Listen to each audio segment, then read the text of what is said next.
سيدنا محمدا عبده ورسوله ونصلي ونسلم على حبيب الكريم سيدنا مصطفى صلى الله عليه وسلم وعلى آله وأصحابه ومن تبعهم بإحسان إلى يوم الدين. سبحانك لا علم لنا إلا ما علمتنا إنك أنت العليم الحكيم.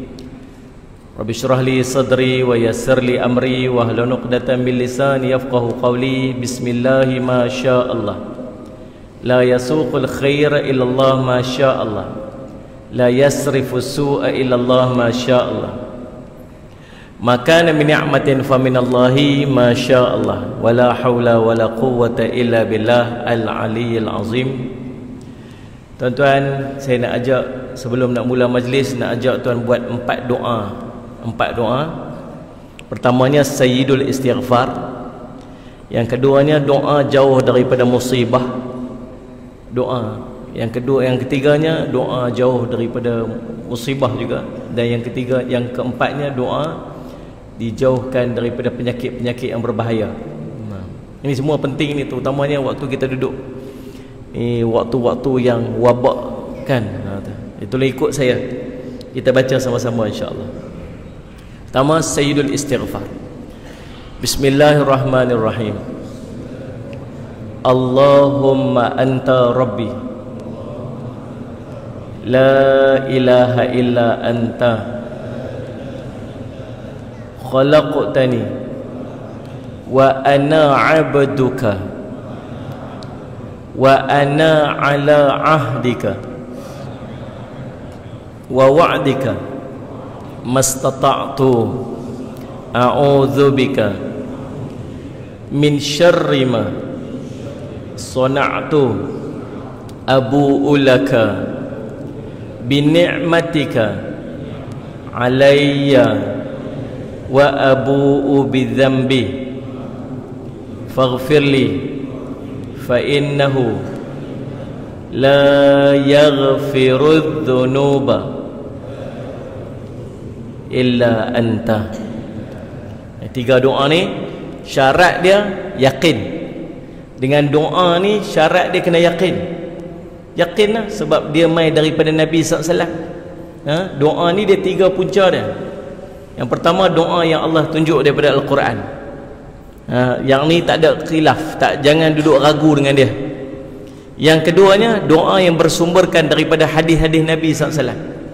Yang tiga doa yang kita nak baca ni semua bersumberkan daripada hadis Nabi SAW. Dua daripada riwayat Imam At-Tirmizi, yang ketiga daripada Imam Abi Daud rahimahullah ta'ala.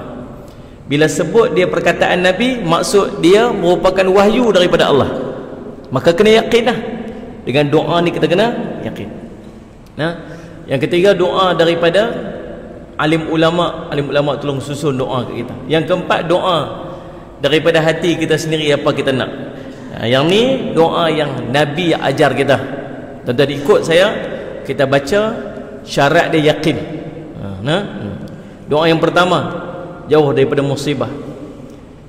Bismillahilladzi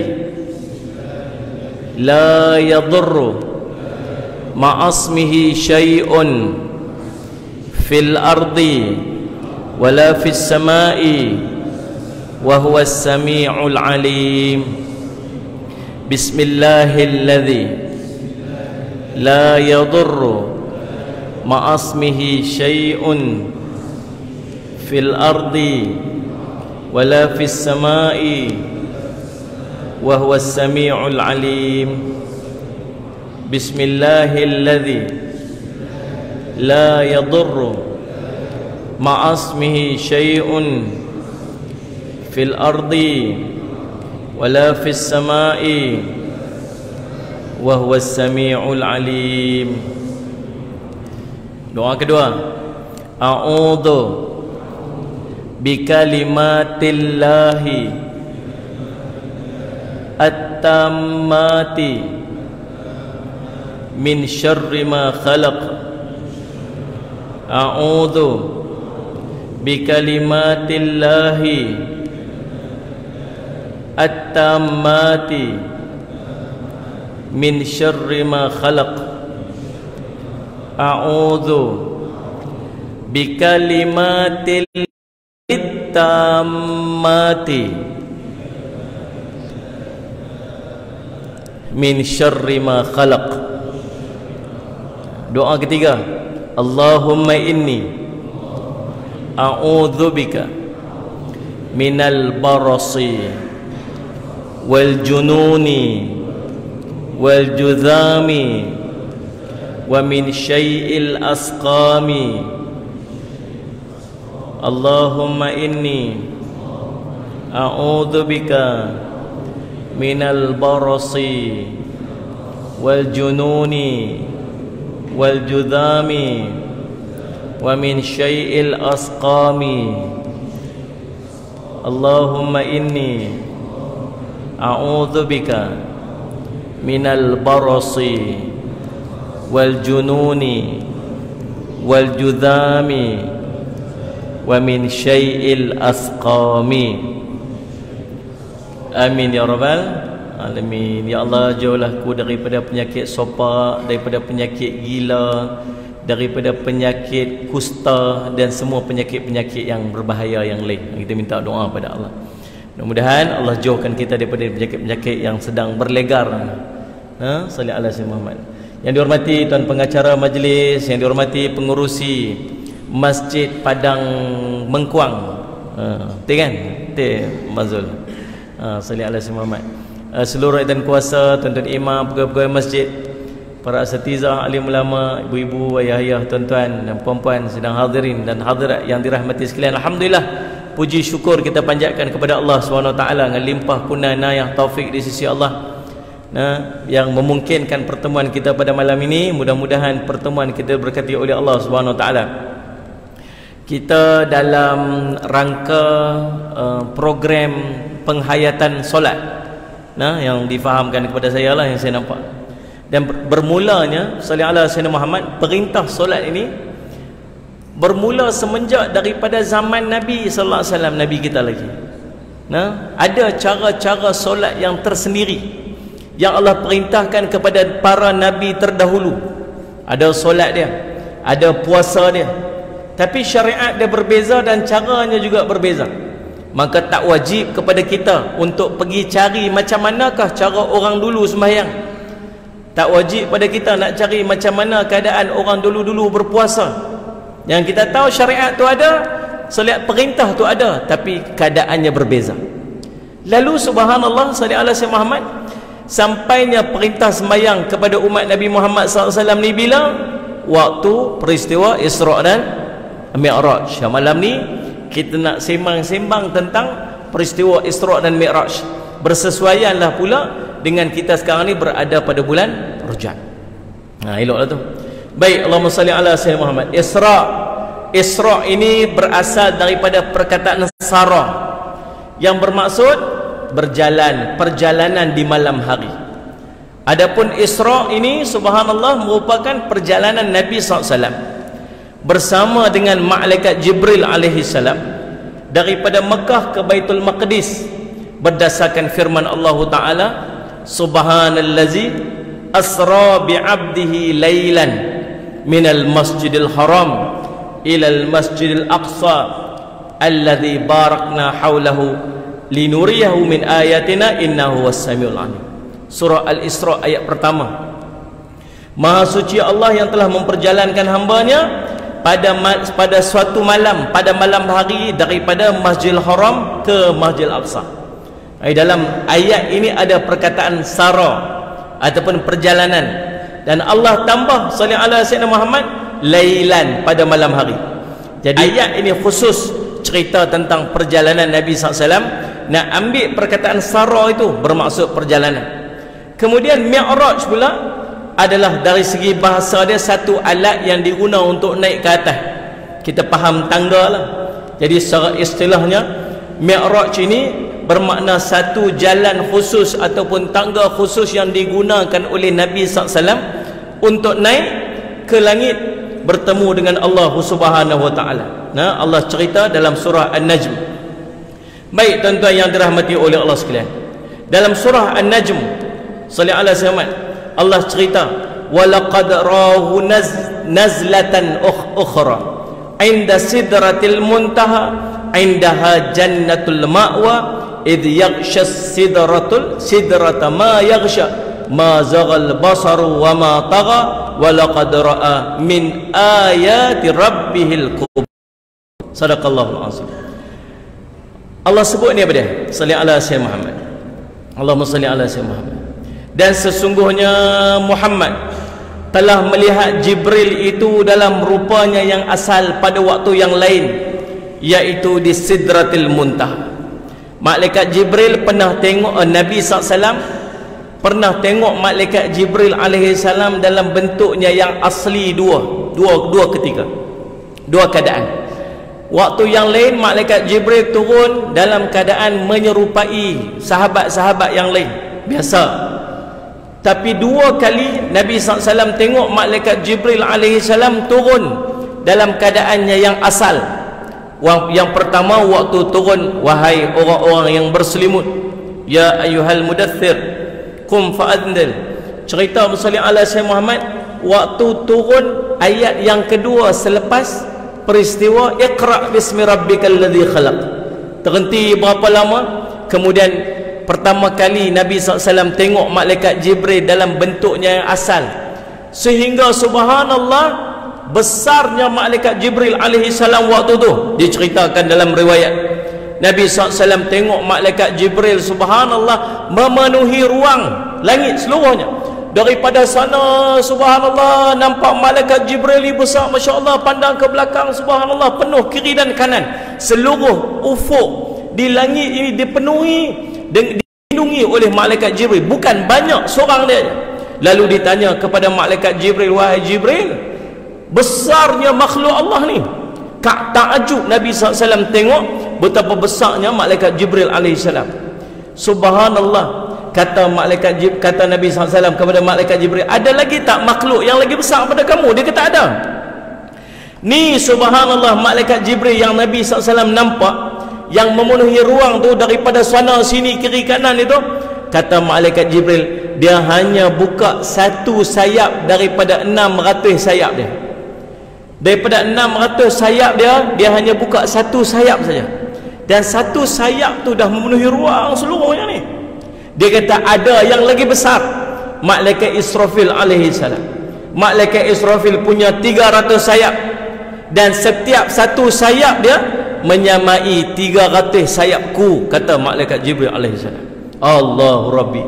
Tuan-tuan, tu kali pertama Nabi SAW tengok malaikat Jibril. Takutlah tuan-tuan. Subhanallah, salli ala sayyidina Muhammad. Menggigil Nabi SAW, jangan main-main. Nak kita balik rumah tuan-tuan sekalian, lepas kuliah tengok solat Jumaat berdiri panjang tinggi, berdiri tepi jalan. Antu galah. Tuan-tuan balik menggigil sebab tu baru jumpa panjang tu. Ni jumpa subhanallah, patut menggigil Nabi SAW. Takut. Tuan-tuan sekalian, Allahumma salli ala sayyidina Muhammad. Dan kali kedua Nabi SAW tengok malaikat Jibril pada rupa dia yang asal bila ni? Salli ala sayyidina Muhammad. Pada ketika Isra', ketika Mi'raj. Waktu Mi'raj, Allah sebut dalam Quran, Nabi SAW melihat Jibril itu dalam bentuknya yang asal pada waktu lain, waktu di Sidratil Muntaha. Ending dah, habis dah. Salli ala sayyidina Muhammad. Daripada perjalanan Isra' tu, yang hujung tu nama Sidratil Muntaha. Di dekatnya ada syurga tempat tinggal. Muhammad melihat Jibril ketika Sidratil Muntaha diliputi oleh sesuatu yang meliputinya. Penglihatan Nabi SAW tidak berpaling daripada yang dilihatnya itu dan tidak pula melampauinya. Sesungguhnya dia telah melihat sebahagian daripada tanda-tanda kekuasaan Tuhannya yang paling besar. Surah An-Najm ayat ke-18. Ayat ke-18. Baik. Adapun Allahumma salli ala sayyidina Muhammad, kisah-kisah susunan perincian apa yang berlaku ketika Allahumma salli ala sayyidina Muhammad perjalanan Isra' dan Mi'raj Nabi SAW ni, banyak kisah dia, banyak hadis sahih pun banyak, hadis yang salli ala sayyidina Muhammad dhaif pun banyak, yang maudhu' pun ada. Nah, yang direka-reka pun ada. Ini kita nak ambil yang sahih dalam malam ni insya-Allah. Nah, salli ala sayyidina Muhammad. Lalu subhanallah, ada satu kisah yang diriwayatkan oleh 16 orang sahabat yang meriwayatkan kisah. Yang saya nak petik, kita nak sembang malam ni satu hadis. Yang hadis ni 16 orang sahabat yang meriwayatkan. Anas bin Malik radhiyallahu an, Abi Dzar radhiyallahu an, salli ala sayyidina Muhammad, Malik bin Sya'sya'ah, Ibnu Abbas radhiyallahu anhuma, Jabir radhiyallahu anhu, Abu Hurairah radhiyallahu anhu, Ubay bin Ka'ab radhiyallahu anhu, Buraidah ibnu Husayb al-Aslami, Huzaifah ibnu al-Yamani, Shaddad bin Aus, Syuhaib, Abdurrahman bin Khurath, Ibnu Umar, Ibnu Mas'ud, Ali dan Umar radhiyallahu anhum ajma'in. Ini sahabat-sahabat yang meriwayatkan hadis ni. Maksud dia, kalau ramai sahabat meriwayatkan hadis ini, mustahil berlaku sahabat-sahabat sama-sama nak berbohong dengan kisah. Nah, salli ala sayyidina. Jadi kita nak petik satu hadis yang diriwayatkan oleh Imam Muslim rahimahullah taala dalam kitab sahihnya daripada Anas bin Malik radhiyallahu an Anas bin Malik radhiyallahu anhu qala Rasulullah sallallahu alaihi wasallam. Nabi SAW bersabda. Saya nak baca dalam dia punya mafhum sajalah, bab panjang. Baik, Allahumma salli ala sayyidina Muhammad. Kata Nabi SAW, telah didatangkan kepada aku Buraq. Malam tu Nabi SAW tidur di rumah Ummu Hani. Lalu subhanallah, pada malam tersebut tuan-tuan, apa jadi? Dijemput Nabi SAW keluar daripada rumah tu untuk pergi ke dekat dengan Kaabah. Bila Nabi sampai dekat Kaabah ni tuan-tuan, sallallahu alaihi wasallam Muhammad, malaikat Jibril alaihi salam datang dan membelah dada Nabi sallallahu alaihi wasallam. Berlaku pembelahan dada Nabi kali kedua. Dibuang sallallahu alaihi wasallam kotoran-kotoran daripada hati Nabi sallallahu alaihi wasallam semua, tuan-tuan mafhum cerita tu. Kemudian lepas daripada tu, didatangkan kepada Nabi sallallahu alaihi wasallam Buraq. Tuan-tuan, perjalanan ini perjalanan jasad dan roh Nabi SAW. Ni bukan perjalanan. Pasal apa? Macam mana yang ulama kata memang confirm Nabi SAW berjalan? Logiknya tak ada tuan-tuan. Macam mana nak logik? Pi satu malam aja. Pi malam, tidur malam tu, balik pada malam yang sama. Perjalanannya ke mana? Perjalanannya ke Baitul Maqdis tu. Saya pernah sampai berapa kali di Baitul Maqdis. Tanya kat sahabat-sahabat kat sana, kalau betul-betul naik unta lah daripada Masjidil Haram tu, daripada Mekah mai ke Baitul Maqdis ni, agak-agak perjalanan berapa lama? Paling kurang 2 bulan dia kata. 2 bulan perjalanan. Jauh, sallallahu alaihi wasallam. Nabi SAW berjalan satu malam saja tuan-tuan. Tuan-tuan percaya tak ni? Percaya tak ni? Tuan-tuan ni faham ke saya cakap apa ni? Macam tak faham yang nampak ni. Semua ni faham. Kan nak kena tukar bahasa Terengganu lah. Tak idea tuan-tuan. Melainkan kena cari orang Terengganu seorang kat saya akan, insya-Allah boleh. Belajar sikit. Tuan-tuan sallallahu alaihi wasallam. Lalu subhanallah sahabat tuan-tuan, macam mana logiknya? Kita semua percaya, wajib percaya pun. Pasal apa wajib percaya? Yang pertama dia dalil Quran, jangan main-main. Kalau dalil Quran tuan-tuan, wajib tuan-tuan percaya. Cumanya tuan-tuan boleh bayang tak kalau tuan-tuan duduk pada zaman Nabi SAW? Waktu tuan-tuan duduk, kalau tuan-tuan takdir duduk zaman Nabi SAW ni, dan Nabi SAW balik esok tu cerita kat kita, semalam pergi Baitul Maqdis. Tuan-tuan, agak-agak nak kata apa? Ya betul. Waktu ni tuan-tuan dia panggil apa? Ujian iman para sahabat. 3 kelompok tuan-tuan, jadi 2 kelompok lepas tu. Yang pertama, kelompok yang ikut Nabi SAW, percaya. 3 kelompok. Yang pertama, kelompok yang percaya kat Nabi SAW. Nabi kata apa? Percaya. Sayyidina Abu Bakar radhiyallahu anhu, bila sampai berita ni dekat Abu Jahal, Abu Jahal kata, cantik ni, dapat poin cantik ni. Saat Muhammad Sa'ad cerita apa ni? Semalam pi ke Masjid Aqsa tu. Betul kan? Betul. Cantik dah. Tunggu sat. Dia nak pergi panggil orang ramai-ramai. Ini poin cantik lah ni. Nak bagi tahu kata pembohongnya Nabi SAW. Tuan-tuan, dalam perjalanan nak pergi panggil orang tu, jumpa dengan Sayyidina Abu Bakar. Dia kata, Abu Bakar macam tu lah lebih kurang. Bahasa Penang. Bakar dia kata, hang tengok, betul aku kata, Hang boleh percaya ke kat Muhammad? Pasal apa? Adakah dia kata dia pergi Masjid Aqsa satu malam je? Biar betul kita nak pergi makan berbulan-bulan, dia kata. Ni dia pergi satu malam. Satu malam pun tak cukup. Dia kata, siapa cerita kat hang ni? Muhammad cerita. Muhammad cerita, kalau dia cerita bukan semalam, lebih pada tu lagi aku percaya. Ni kau orang beriman. Abu Jahal kata, tak boleh pakai ni orang. Tak boleh pakai orang. Orang beriman, dia kelompok pertama. Kelompok kedua, orang yang berpaling daripada Nabi SAW. Islam dah tak terima ni, tak boleh masuk akal. Macam mana kami nak berhadapan dengan masyarakat ni? Macam mana kami nak berhadapan dengan orang-orang yang lain ni? Tiba-tiba buat cerita yang macam ni. Oh, susah hati, tak boleh nak cerita. Kelompok yang ketiga memang tak mau beriman dah lah. Bawa pilah cerita apa pun, dia memang tak beriman dah. Tuan-tuan, yang pertamanya tuan-tuan, dalil dia ialah Allah sebut dalam Quran, subhanalladzi. Allah mula dengan subhanah. Allah sucikan diri dia. Sucikan diri dia apa dah? Sucikan diri dia daripada sebarang kelemahan. Sucikan benda yang nak cerita lagi, benda yang tak masuk dengan akal. Allah clearkan dulu, maha suci aku ni, maha suci Allah ni daripada sebarang kelemahan, dan Allah boleh buat lebih hebat. Barulah Allah mula, asra bi abdi lailan, yang telah memperjalankan hamba dia. Ni keyword dia. Apa dia? Memperjalankan hamba dia. Dua benda kat sini. Yang pertama memperjalankan, yang keduanya hamba. Hamba ni maksud Nabi jasad. Yang berjalan malam tu bukan rohihi, bukan roh dia, tapi jasad. Abdihi, hamba dia. Faham ni? Jadi ulama sepakat daripada perkataan Allah ni bahawa yang berjalan itu bukan roh, tapi yang berjalan itu roh dan jasad. Kalau roh biasa tuan-tuan tidur malam-malam tunggu sampai Amerika dah. Dia ni bukan tidur malam, dalam kuliah tidur. Ni sampai Vietnam tu. Ni sampai Vietnam, sampai mana Australia apa semua tuan-tuan, balik cepat-cepat takut coronavirus. Tuan-tuan, sallallahu alaihi wasallam.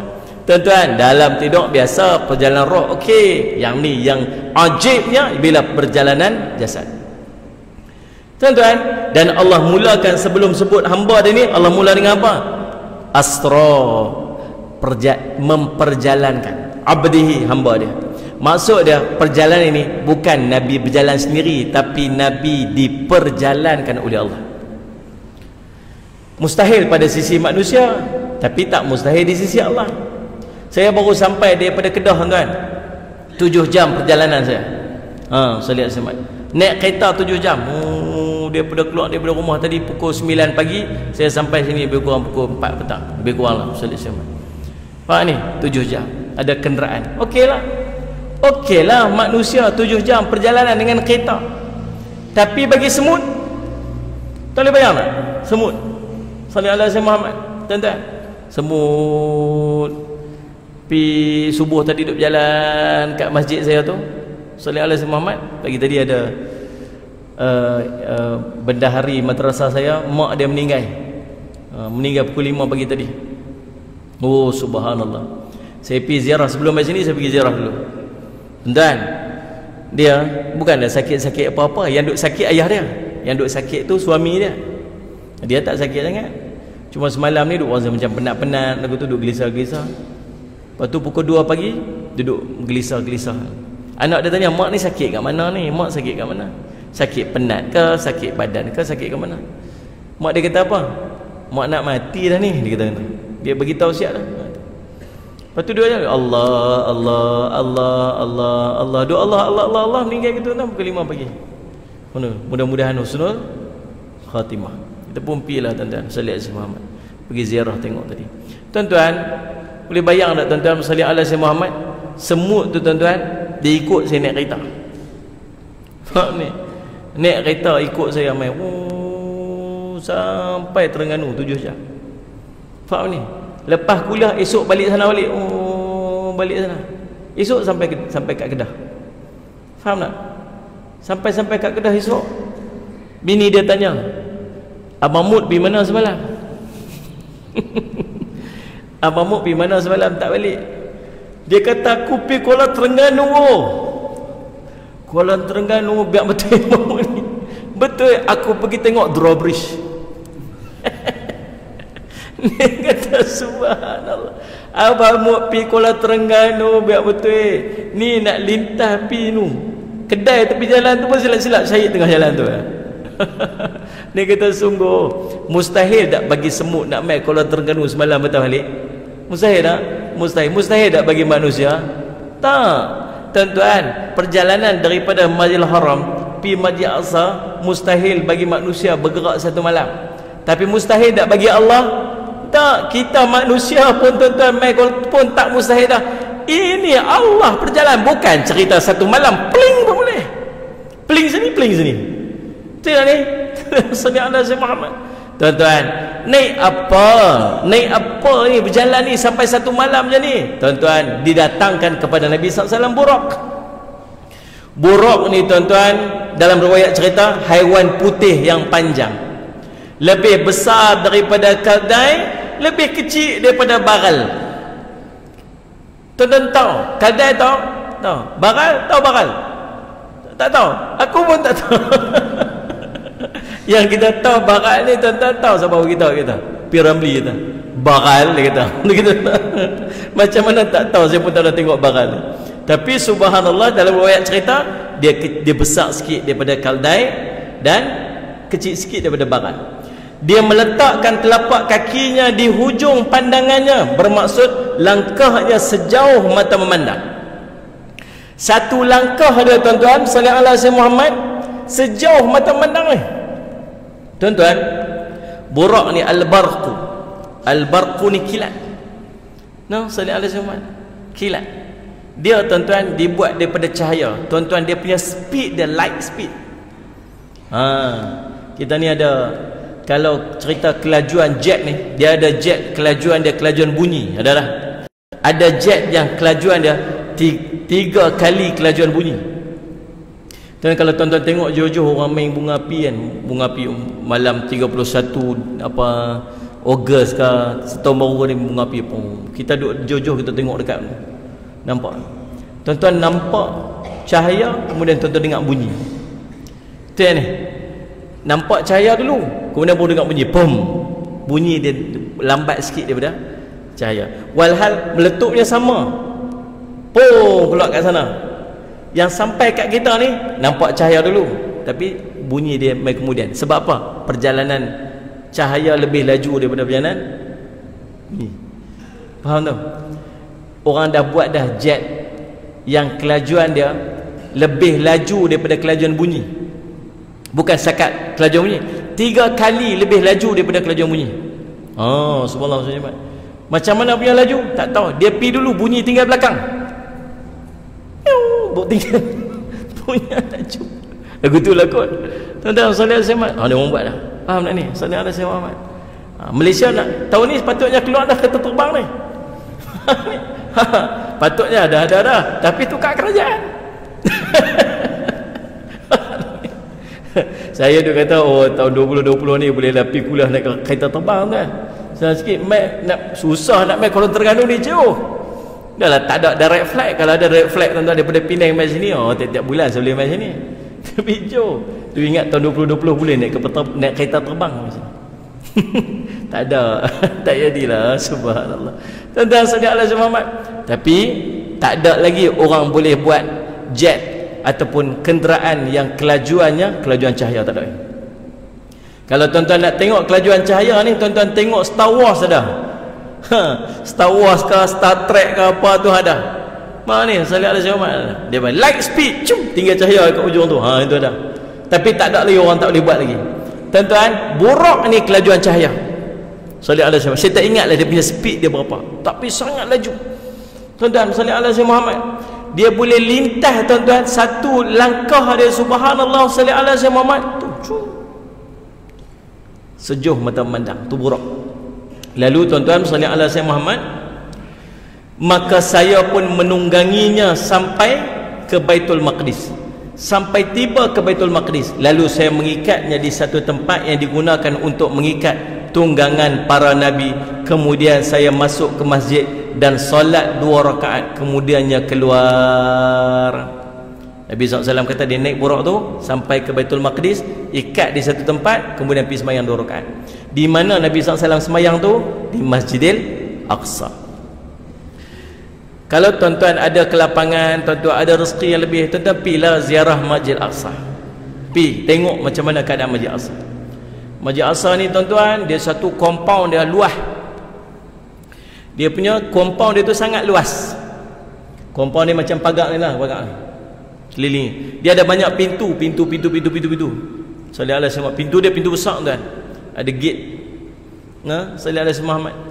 Tuan-tuan, dan compound dia lebih kurang 14 hektar. Itu kawasan Masjid Aqsa tu. Lebih kurang 14 hektar. Kawasan dalam Masjid Aqsa tu luas. Jadi semua para nabi dan para rasul semayang dengan Nabi SAW dalam kawasan Masjid Aqsa. Bila kita masuk Masjid Aqsa, dia ada satu di atas tu tuan-tuan, satu bukit yang tinggi, paling tinggi sekali dalam kawasan Masjid Aqsa tu. Atas dia tu ada satu batu.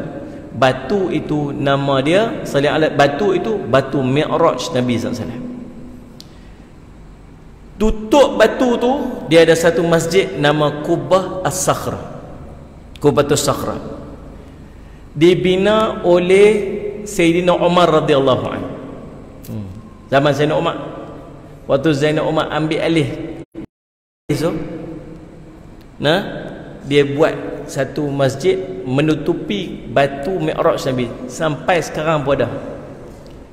Tuan-tuan nak tahu tak duduk batu tu macam mana? Teringin dah nak tahu batu tu macam mana? Dia kata batu Mi'raj. Adakah batu tu tergantung terawang macam tu boleh lalu kat bawah dia?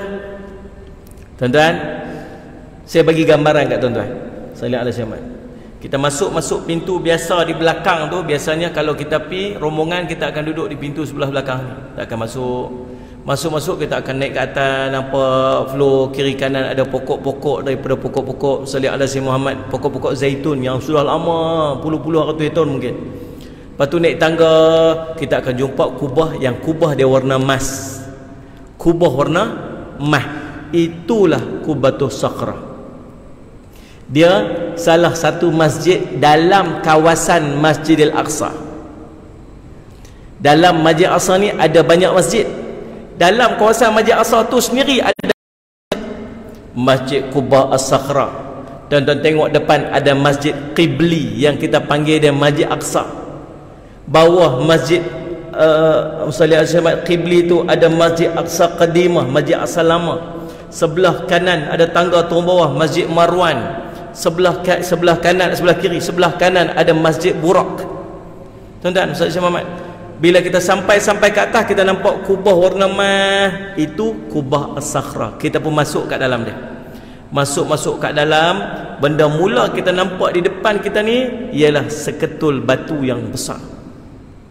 Luas batu ni tuan-tuan tahu besar mana? Ni besar ruang mayang kita ni. Ni luas dia.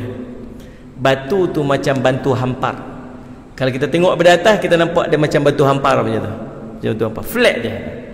Di hujung sana ada satu tempat, dia ada satu lubang, dia tulis the footprint of Prophet Muhammad. Dia cakap tu tapak kaki Nabi SAW. Kita pun seluk tangan kita pegang kat situ. Kita tengok kat dalam, kita suluh pakai handphone kamera ni, nampak macam bentuk tapak kaki. Dia kata dipercayai itu tapak kaki Nabi SAW. Kemudian kita pun pusing sampai kat sebelah sini, kita nampak ada satu tangga turun ke bawah. Kita pun turun ke bawah.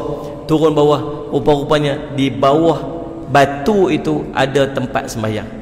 Kapek warna merah. Bila kita tengok keliling, barulah kita perasan kenapa orang kata batu ini batu nak ikut Nabi SAW. Sebab duduk batu tu nampak menyerong, nampak serong. Nampak dia orang sini cakap apa? Menjerong lah macam tu. Urat-urat batu tu macam ni, macam tu. Macam dia dah terangkat sebelah macam tu. Faham tak ni? Kita duduk kat bawah tu, kita nampak macam batu ni menyengit macam tu. Subhanallah, Ustaz, tuan-tuan. Kiblat arah sini, batu tu sebelah sana rendah, sebelah sini tinggi. Subhanallah, sebab baru nampak inilah mungkin orang duk sangka dia nak terbang ikut Nabi SAW sebab kedudukan batu tu dia menyeru macam tu. Faham tak ni?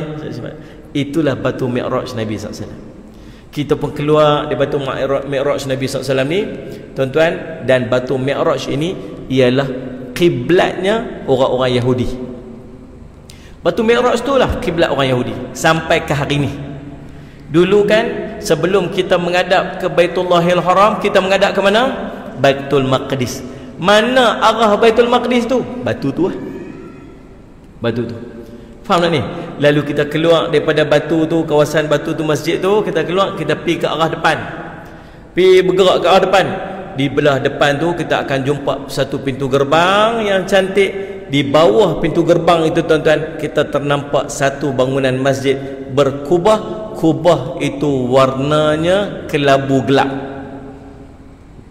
Masjid apa tu? Kita panggil Masjid Aqsa. Nama masjid tu Masjid Qibli. Masjid Qibli. Dia itu sebenarnya tingkat atas. Masjid asalnya duduk di bawah. Kenapa jadi macam tu? Sebab telah ditambak kiri dan kanan dia untuk dibina masjid baru di atas. Di bawah tu masih dikekalkan masjid lama, sebab dulunya pernah dijadikan kawasan pembuangan sampah waktu tentera Salibiyah. Tuan-tuan, bila bina ni? Khalifah Marwan bina. Tuan-tuan, kita pun turun tangga tu, subhanallah, nampak water fountain, tempat ambil wuduk. Kita pun pandang ke sebelah kanan. Pandang ke sebelah kanan, kita nampak ada satu pintu keluar. Di tepi pintu keluar tu ada 2-3 orang askar Yahudi duduk jaga. Kita pun bergerak ke sana. Sampai di sana kita nampak satu pintu, tulis dekat atas pintu tu Masjid Buraq. Dan kita pun turun ke bawah, buka pintu tu, kita turun ke bawah, dia ada tangga turun ke bawah. Masjid tu duduk di bawah. Di dinding masjid tu kita nampak satu gelang lekat di dinding, macam tempat ikat kuda. Orang pun mai lah pergi cium lah besi tu. Si cium besi tu. Cium buat apanya besi tu? Besi tu nak buat simbolik je. Tempat masjid tu lah tempat Nabi SAW ikat burak dia. Kita pun pandang ke sisi masjid, tengok pelik dinding masjid ni. Pasal apa pelik? Macam tak siap. Tak boleh bayang macam ni, tiang ni kan, tiang masjid ni. Ni dinding macam ni kira sempurna lah ni. Tapi tak boleh bayang tak kalau tiba-tiba ada tembok dinding tengah ni. Dinding tengah ni. Kita pasal apa pelik tiba-tiba dinding tengah ni? Itulah yang jadi. Kita pasal apa ni macam ni? Rupa-rupanya, tuan-tuan, separuh daripada masjid itu telah dirobohkan. Dan di balik tembok sana, situlah the Wailing Wall. Tembok ratapan. Tembok ratapan siapa? Orang Yahudi. Tempat mereka pergi buat haji, tempat mereka semayang. Pasal apa mereka buat sepanjang tu? Sebab ni menghadap ke Kubah As-Sakhra tadi ni. Tu kiblat dia. Faham ni? Di sebelah sana tu, itulah tembok ratapan. Tu yang tuan-tuan duk tengok sallallahu alaihi wasallam Muhammad Facebook kan. Siapa yang cipta Facebook ni? Mark Zuckerberg. Mark Zuckerberg ni siapa? Orang Yahudi. Sebab tu dia tulis kat apa tu? Wall. Ya ni. What is in your mind? Apa dalam fikiran anda? Luahkan pada wall ni. Tuliskan dekat wall ni. Pasal apa wall? Pasal dia orang Yahudi. Dan orang Yahudi luahkan perasaannya di dinding tu, di wall tu. Kita pun semua tulis kat wall. Faham tak ni? Jadi subhanallah SWT, dia menghadap ke mana? Menghadap ke Kubah As-Sakhra tu. Tuan-tuan, subhanallah SWT, tu saya nak bagi sikit gambaran macam mana keadaannya disebut sebagai Masjid Aqsa. Tuan-tuan, subhanallah sallallahu alaihi wasallam Muhammad, tuan-tuan, lalu Nabi SAW pun semayang 2 rakaat bersama dengan para sahabat, dengan para nabi sallallahu alaihi wasallam Muhammad. Lalu dia pun keluar, kemudian datang kepadaku Jibril alaihi salam dengan membawa bejana berisi khamar dan bejana berisi air susu.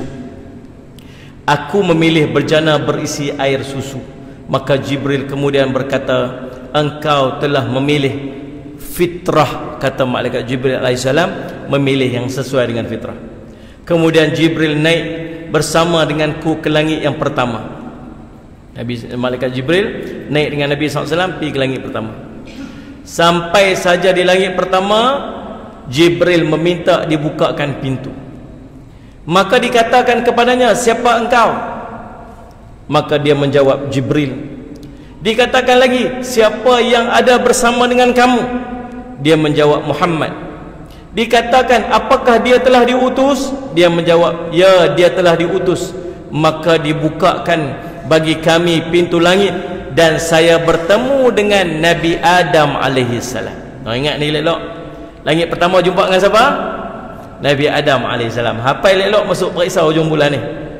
Ingat ni, periksa 27 hari bulan Rejab ni, jawab langit pertama jumpa Nabi Adam AS.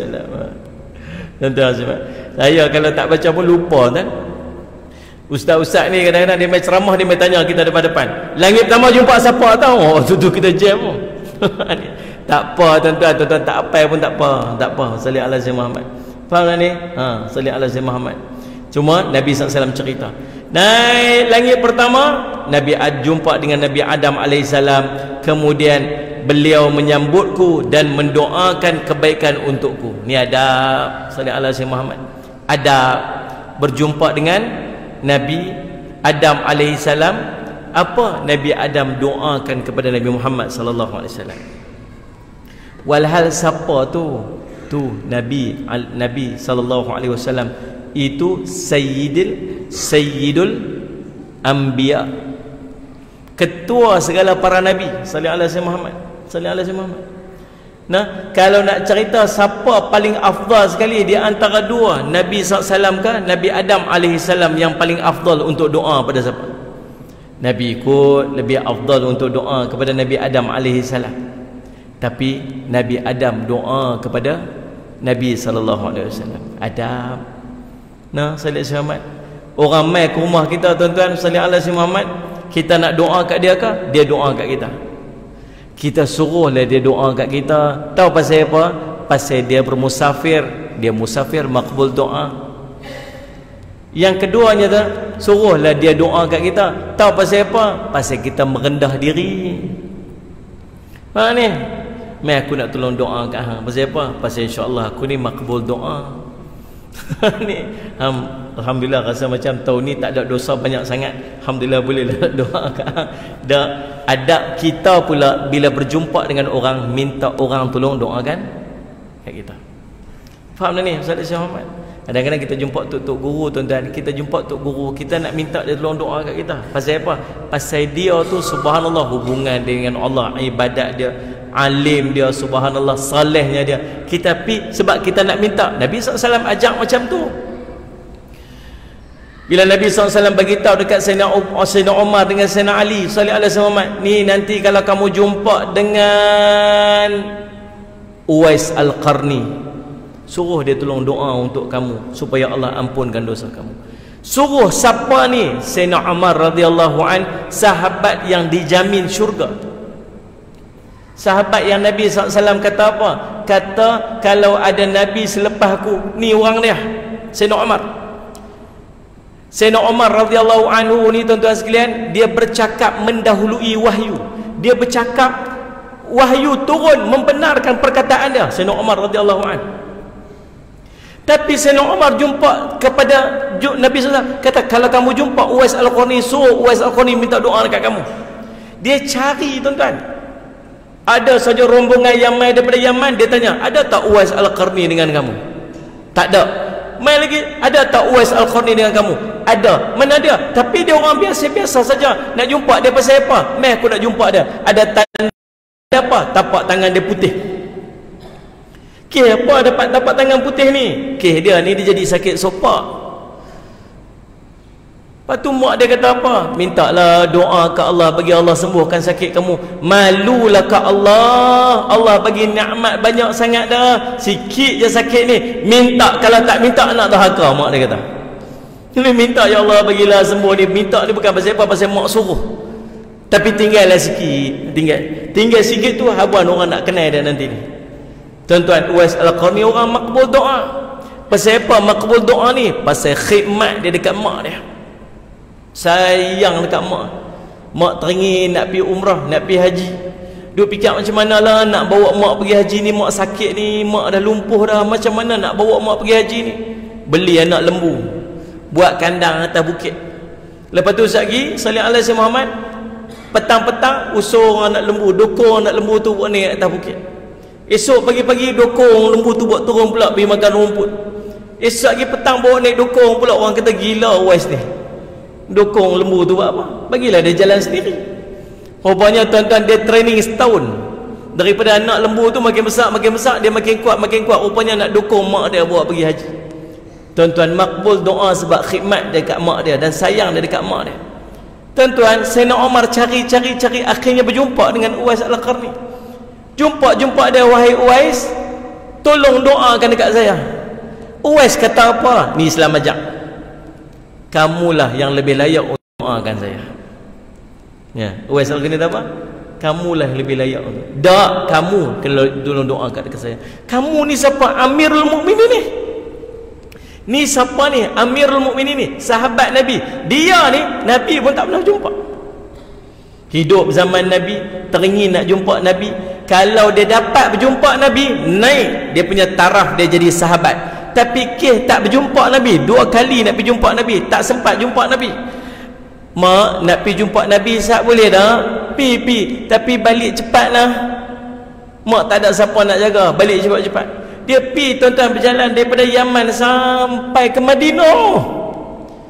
Jauh, tuan-tuan. Sampai rumah Nabi SAW. Rasulullah mana? Rasulullah tak ada. Tak apalah, saya balik dulu nak. Nak balik mana ni? Balik Yaman. Kalau kita tunggulah sat kot.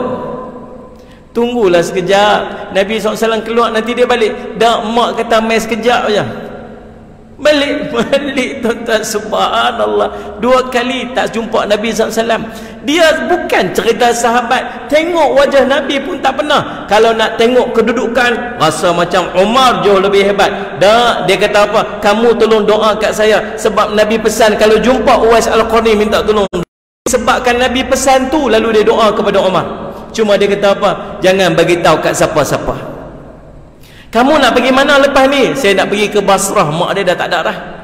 Saya nak pergi ke Basrah. Boleh tak saya bagi tahu dekat orang Basrah tu, pimpinan dekat Basrah tu kata kamu nak pergi kat sana. Tolong jangan bagi tahu kat siapa-siapa. Saya nak jadi orang biasa saja. Tuan-tuan, sampai dekat sana, subhanallah, tuan-tuan sallallahu alaihi Muhammad. Takdir ceritanya, pegawai apa ni, orang khalifah yang dijaga, governor yang jaga kat Basrah, pergi jumpa Sayyidina Umar. Sayyidina Umar kata, kamu tahu tak dekat tempat kamu tu ada Uwais Al-Qarni? Uwais Al-Qarni tu siapa? Ada seorang ni, dia ni macam ni. Balik dia jumpa terus Sayyidina Muhammad, jumpa dengan Uwais Al-Qarni. Dia kata, tolong doa kat saya. Kamu ni mesti dah jumpa Umar kan? Kita masa dia jumpa Umar, tolong doa kat saya. Tuan-tuan sekalian, subhanallah simat, tawaduknya tu Islam ajak kat kita. Lagi tinggi duduk, lagi perendah, lagi berasa hebat, lagi perendah diri. Ya, doa harap tak apalah, mai sini saya nak tolong doakan kamu. Amboi, hebat teramana sangatlah kita ni. Tuan ni Ustaz Muhammad, tuan-tuan. Kadang Tok Guru kata apa ni? Kita, Tok Guru, tolong Ustaz doa kat saya Ustaz. Kamulah kena doa kat saya. Kita pun, ya Allah, yalah tuan-tuan, Tok Guru tu perendah diri dia saja. Ni Ustaz Muhammad, Tok Guru lah tolong doa kat saya. Tok Guru lebih afdal untuk doa kat saya. Satgi dia akan doakan kita. Cuma adab dan akhlak dia perendah diri dulu. Faham tak ni? Sallallahu alaihi wasallam, tuan-tuan. Lalu Allahumma salli ala Sayyidina Muhammad. Siapa? Nabi Adam alaihissalam pun mendoakan kebaikan untukku, kata Nabi sallallahu alaihi wasallam. Kemudian kami naik pula ke langit yang kedua. Lalu Jibril alaihissalam meminta dibukakan pintu, maka dikatakan kepadanya, siapa engkau? Dia kata Jibril. Dikatakan kepadanya lagi, siapakah bersama denganmu? Dia menjawab, Muhammad. Apakah dia telah diutuskan? Dia menjawab, dia telah diutus. Maka dibukakan kepada kami pintu langit yang kedua, dan saya bertemu dengan Nabi Isa bin Maryam dan Yahya bin Zakaria dan Nabi Zakaria bin Yahya sallallahu alaihi wasallam Muhammad alaihi salam. Naik langit kedua, jumpa siapa? Nabi Isa dan Nabi Yahya. Nah, langit pertama Nabi Adam, lagi kedua Nabi Isa dengan Nabi Yahya. Ingat apa yang elok. Lalu beliau berdua menyambutku dan mendoakan kebaikan untukku. Lalu Jibril naik bersamaku lagi sampai ke langit ketiga.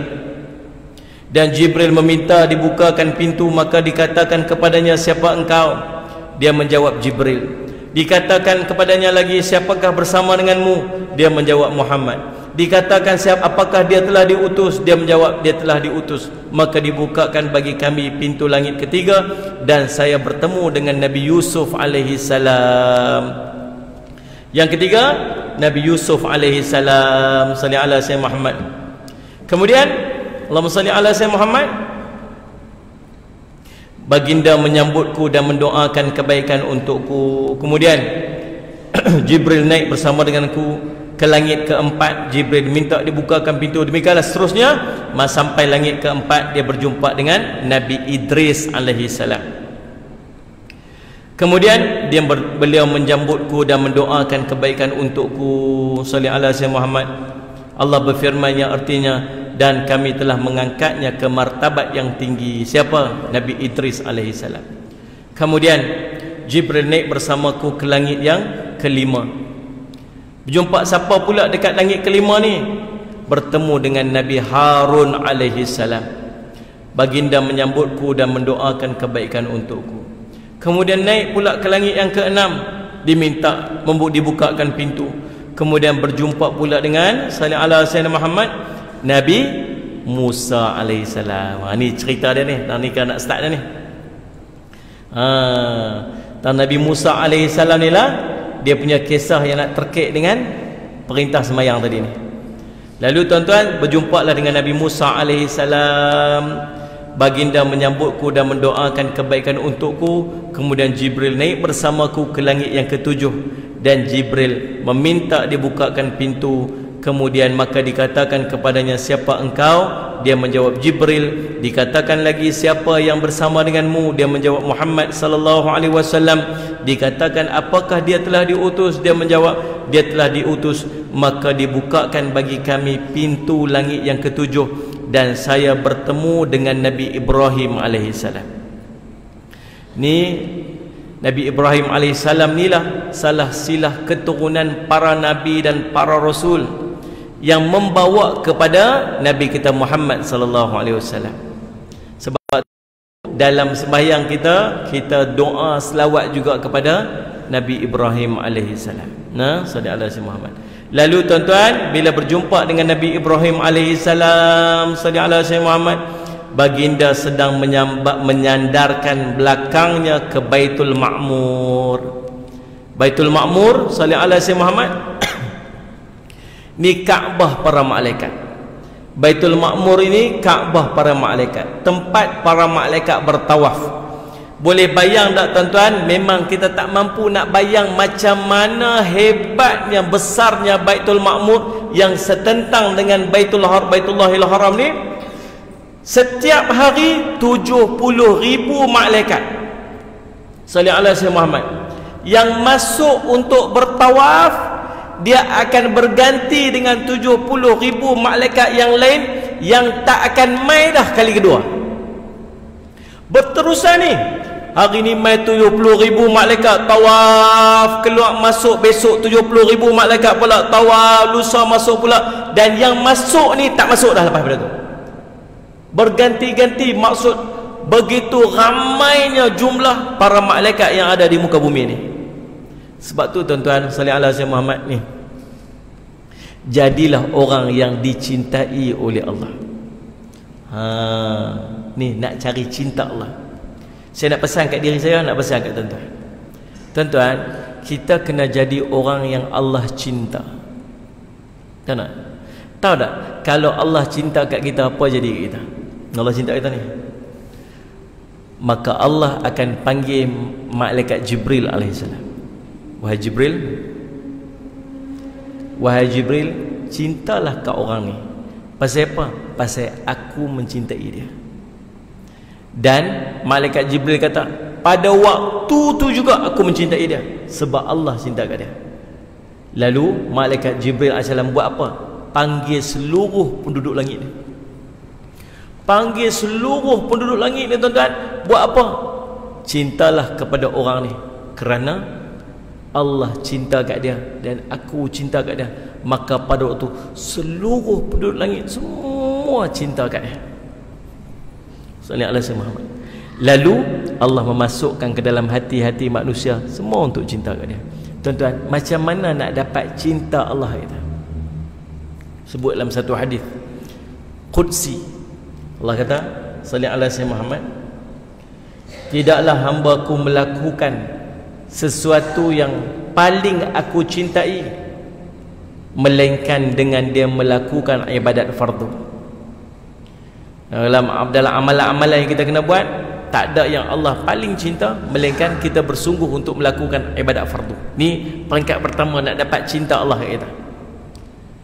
Dan apabila seorang hamba itu dia mendekatkan dirinya kepadaku dengan melakukan ibadat-ibadat sunat sehingga aku mencintai dia. Buat apa ni? Peringkat kedua nak dapat cinta Allah kat kita ni, buat ibadat sunat. Tuan-tuan, sallallahu alaihi wasallam, fardu jaga. Amalan fardu jaga, bukan setakat buat, jaga amalan fardu.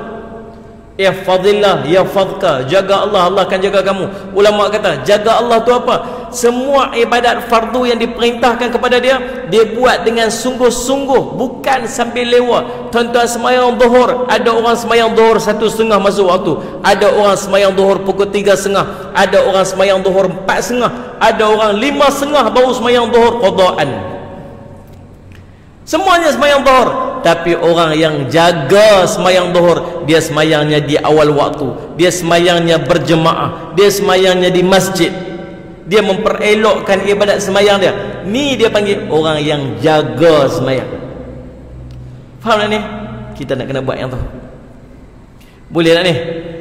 Ini jemaah Masjid Padang Mengkuang. Boleh tak lepas ni sembahyang nak jaga sembahyang, bukan sekat nak sembahyang, tapi jaga sembahyang. Boleh tak? Nak dapat cinta Allah bukan sekat sembahyang fardu, sungguh-sungguh buat yang sunat. Sunat rawatib kena jaga. Sallallahu alaihi wasallam Muhammad. Qabliyah subuh kena jaga. Sunat super muakkad. Super sikit. Dia antara sunat-sunat rawatib yang muakkad, yang super muakkad sekali, sunat qabliyah subuh kena jaga. Bukan setakat qabliyah subuh, 2 rakaat tahajud kena buat. Sunat duha kena buat. Muslimat boleh tak?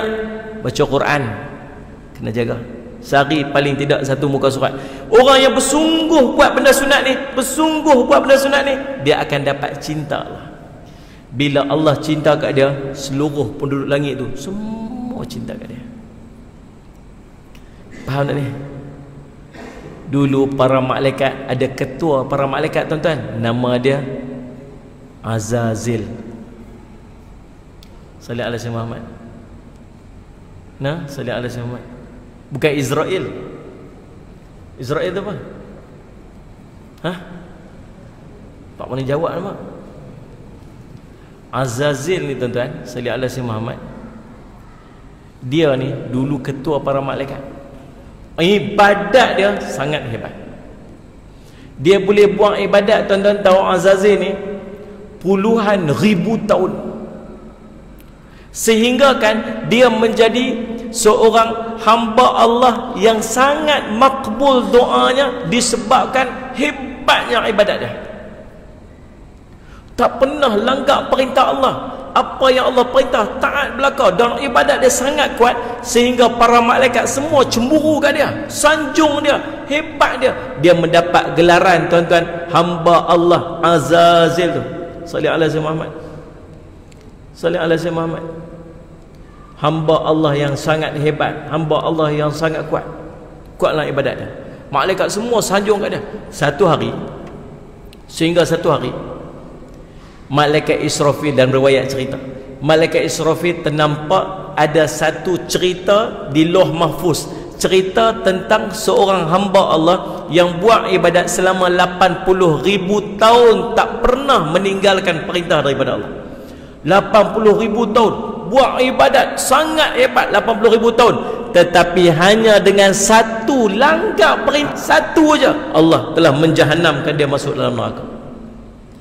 Malaikat Israfil tengok berita tu, dia menangis tak berhenti-berhenti. Sampai para malaikat semua pergi jumpa, wahai Israfil, apa yang jadi pada kamu ni? Kenapa kamu menangis sampai macam ni? Aku tengok dekat Lauh Mahfuz ada satu hamba yang buat ibadat 80,000 tahun, hanya dengan satu keingkaran dia Allah jahanamkan dia.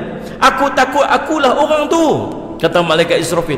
Malaikat yang lain pun semua pekat menangis. Aku takut akulah, kami takut kamilah orang tu. Semua orang menangis.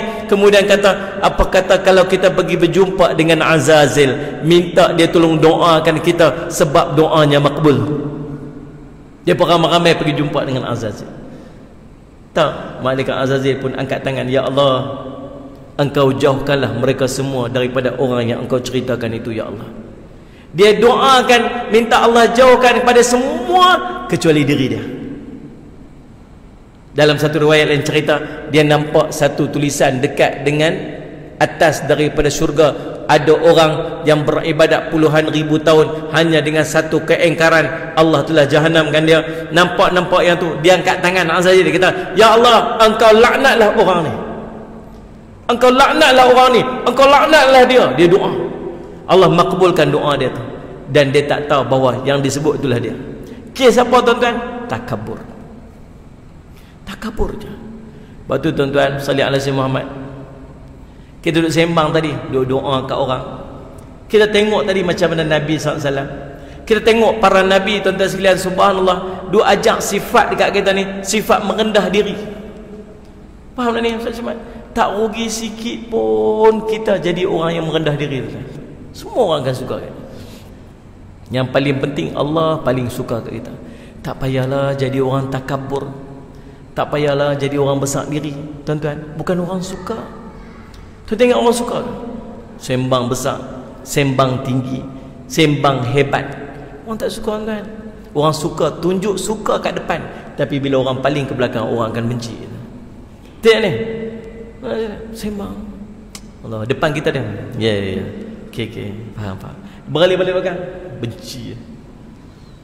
Tengok macam tu lah orang Ustaz Syamad. Jangan sampai macam tu tuan-tuan. Kalau manusia benci tak apa lagi, jangan sampai Allah benci. La yadkhul jannah, takkan masuk syurga orang yang dalam hati dia ada satu zarrah aja takabur. Buat ibadat, semayang, baca Quran, puasa sunat, naik sampai langit pertama. Sampai langit pertama ni belum ke tujuh ni, baru sampai langit pertama, ada takabur, turun balik. Khalaqtani min nar wa khalaqtahu min tin. Tuan-tuan, jadikan aku ni daripada api, kau jadikan dia tu daripada tanah. Ni api ni tempat istimewa ni, tempat orang pandang tinggi ni, tempat orang takut ni. Tu tanah tempat orang pijak-pijak tu. Tu aku nak sujud kat dia. Takabur. Tuan-tuan, salli ala sayyidina fa fasaqa an amri rabbih. Dia telah berlaku fasik atas perintah daripada Tuhannya. Tuan-tuan, ini pengajaran kita. Salli ala sayyidina Muhammad. Lalu tuan-tuan yang dirahmati oleh Allah sekalian, salli ala sayyidina Muhammad. Lalu kemudian Ibrahim pergi bersamaku ke Sidratul Muntaha. Di hujung ni, ternyata daun-daunnya seperti telinga-telinga gajah dan buahnya seperti tempayan besar. Tak kala ia diliputi oleh perintah Allah, dia pun berubah sehingga tidak ada seorang pun daripada makhluk yang sanggup untuk menggambarkan keindahannya.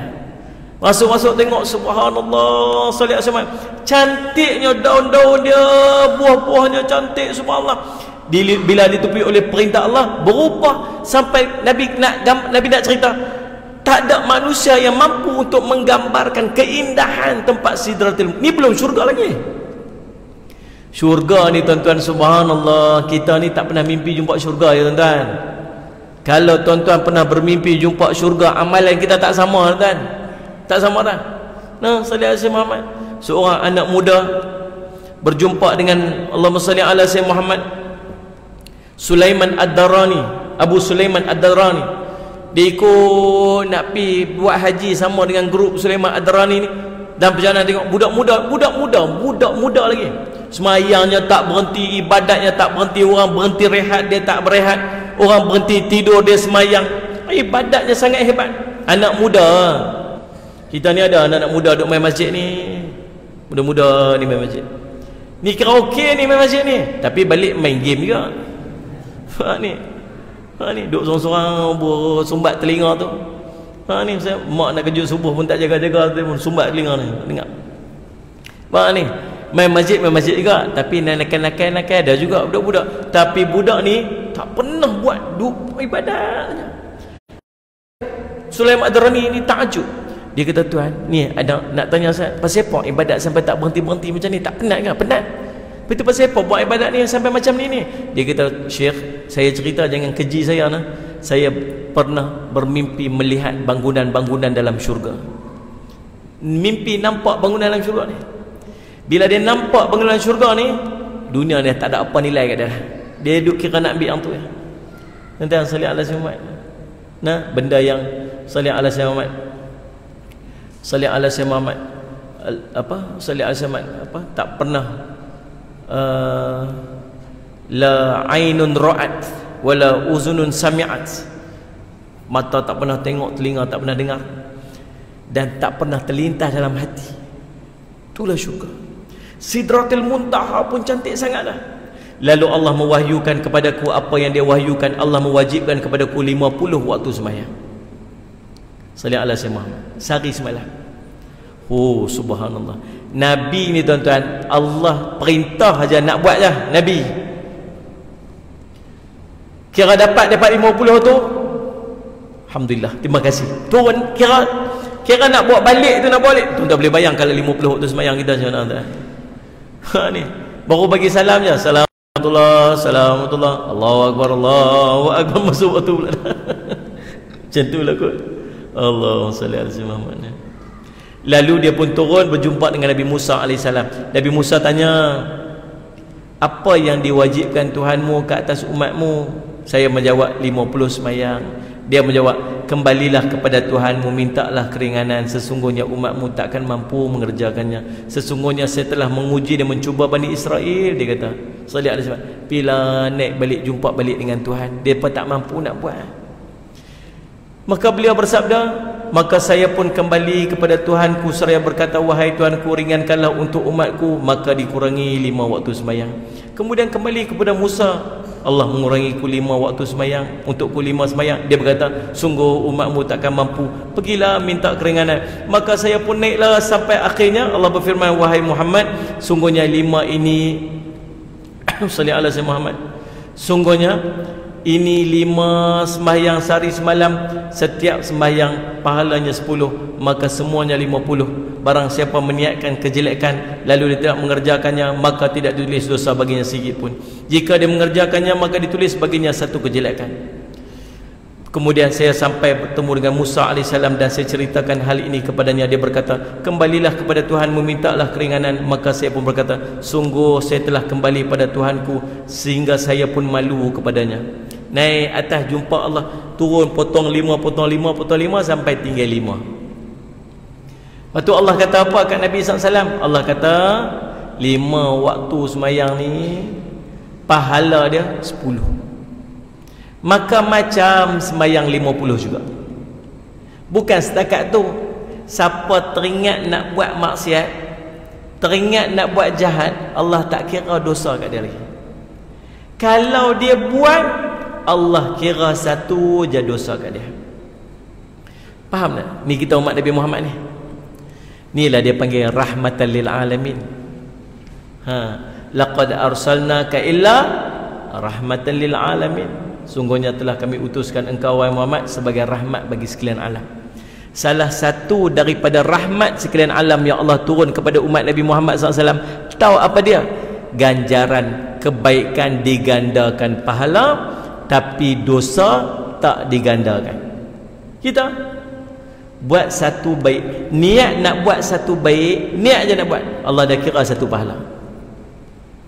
Tapi kalau dia boleh buat 1 baik tu, paling minimum 10 kali ganda Allah kira. Ni semayang kita duk buat ni, macam semayang 10 kali siap dah. Tadi maghrib semayang macam semayang 10 kali siap dah. Semayang siap untuk esok, untuk lusa, untuk 10 hari ke depan dah.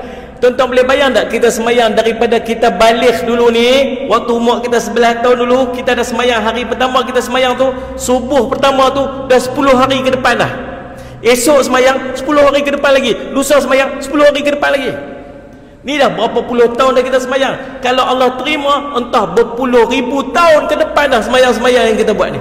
Tu tak kira Ramadan lagi, ganda pula 70 kali ganda. Macam semayang 70 kali, tu tak kena Lailatul Qadar lagi, ganda pula dengan 84 tahun punya semayang. Umat Nabi Muhammad SAW Allah bagi. Faham tak ni? Sedekah Allah kira sampai 700 kali ganda pula. Tapi kalau dosa, teringat nak buat dosa, Allah tak kira dosa lagi. Faham? Buat satu jahat, satu dosa. Buat satu baik, paling kurang 10. Buat satu jahat, satu. Ni pun duk kira nak padam ni. Minta ampun, padam macam tak buat. Pi wuduk, padam macam tak buat. Jalan kaki pergi masjid, padam tak buat. Tuan-tuan, subhanallah, tapi logik tak kita ni umat Nabi Muhammad pi depan Allah dosa banyak, pahala sikit? Tak logik sikit pun. Tapi pasal apa Allah duk cerita ada umat Nabi Muhammad pi depan Allah dosa banyak, pahala sikit? Pasal ramai orang jahil, tak tahu dia buat apa. Di sana ada riya, ada ujub, ada takabur, ada sum'ah, ada mengungkit, habis pahala Allah pada. Faham tak ni? Maka tuan-tuan, lalu bila turun-turun berjumpa dengan malaikat Nabi Musa AS, Nabi Musa kata apa? Bila minta kurang lagi, Nabi kata aku malu dah, aku malu dah. Kalau subhanallah tuan-tuan kita agak-agak, pasal apalah Nabi tak naik sekali je lagi no. Kalau Nabi naik sekali lagi, kosong terus tak payah bayar. Tuan-tuan sallallahu alaihi wasallam. Jadi tuan-tuan sekalian, salli ala Sayyidina Muhammad. Jadi tuan-tuan yang dirahmati sekalian, saya semak demikianlah beberapa daripada perjalanan kisah Nabi, perjalanan Isra dan Mi'raj Nabi sallallahu alaihi wasallam. Dan salli ala Sayyidina Muhammad, apa ni pegangan kita bila kita dengar kisah Isra Mi'raj ni. Yang pertama tuan-tuan, kita menerima berita tersebut. Cerita je, tak ada curious, tak sedut soal, terima je. Yang kedua tuan-tuan, kita mengimani akan kebenaran kisah tersebut. Kena beriman. Beriman ni maksudnya tak ada ragu sikit pun, tak ada sikit pun ragu ni. Kata Ustaz Syamad, betul-betul kan Nabi pi tu? Asal macam betul lah, tapi tak tahulah. Tak boleh tuan-tuan, wajib beriman. Dia panggil ujian iman. Faham tak? Yang ketiga, tidak menolak berita tersebut atau mengubah berita tersebut sesuai dengan kenyataannya. Kadang-kadang nak bagi sedap-sedap dengar lagi, kita pun lajak-lajak sikit ya. Gitu, yang keempat, kewajipan kita adalah beriman sesuai dengan berita yang datang terhadap seluruh perkara gaib yang Allah kabarkan kepada kita atau dikabarkan oleh Rasulullah SAW. Salah satu daripada jalan dia tuan-tuan sekalian, Ustaz Muhammad, kalau dia mai daripada Allah, walaupun tak pernah tengok, tetap wajib percaya. Cerita syurga, cerita neraka, cerita alam barzah, cerita kubur, cerita pada mahsyar, percaya tak? Percaya. Pasal apa percaya? Pasal Allah cerita. Pasal apa percaya? Pasal Nabi SAW cerita. Bila Allah cerita, bila Nabi cerita, wajib percaya. Faham tak ni? Iman. Mudah-mudahan tuan-tuan, salli ala Sayyidina Muhammad, Allah jadikan kita ni tuan-tuan daripada kalangan hamba Allah yang beriman kepada Allah dengan sungguh-sungguh iman.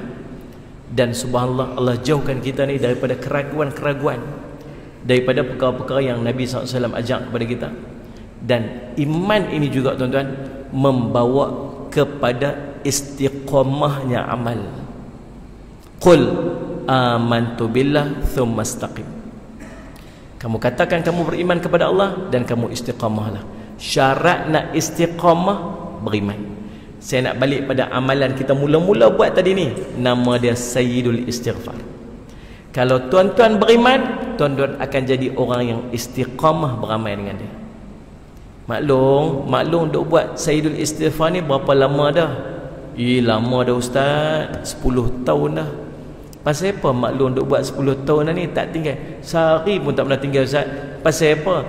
Pasal saya takut mati hari tu Ustaz. Nabi kata siapa yang membacanya dengan yakin, Nabi sebut man qalaha min nahari muqin biha famata qabla ayyum siyafahu min ahli jannah wa man qalaha min al-laili muqin biha famata qabla ayyus biha fahuwa min ahli jannah.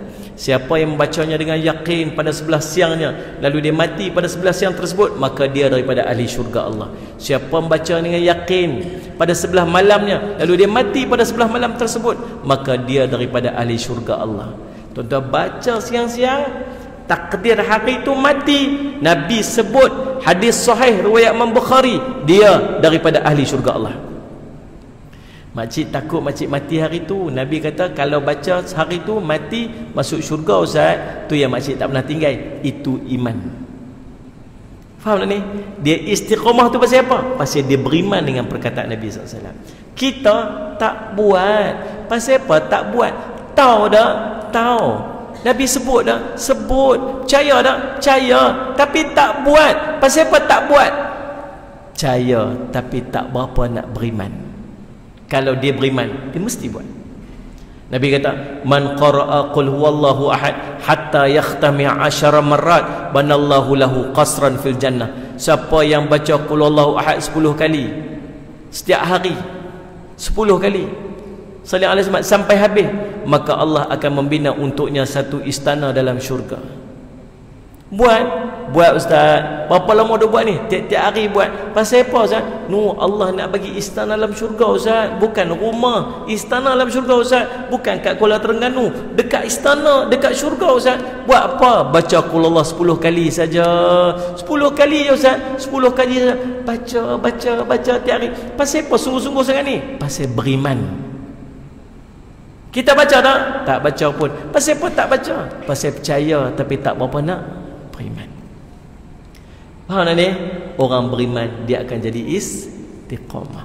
InsyaAllah tuan-tuan, mudah-mudahan jadi manfaat kepada kita. Saya minta ampun, minta maaf salah dan silap. Aqulu qawli hadza wa astaghfirullakum. Wassalamualaikum warahmatullahi wabarakatuh.